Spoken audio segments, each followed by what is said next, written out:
Babatiin ko lang ng advance happy birthday yung isa sa pinaka-successful na alumni ng St. Francis at taga rito sa Sulok, sa ADAS 2A na successful na ngayon. So, happy birthday sa in advance sa January 26, yung napakagwapo at napaka-talented na si Kevin Clip Icabales.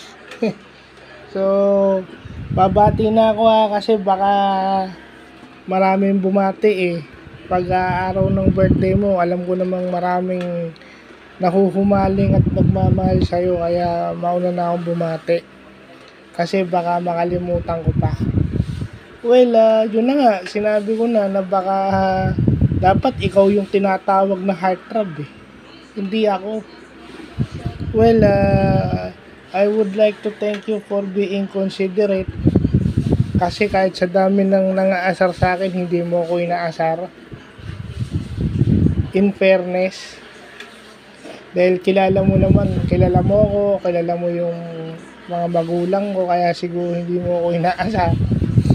Ayun lang, thank you. Doon pa lang malaking bagay na yun sa akin. So, happy birthday in advance and God bless.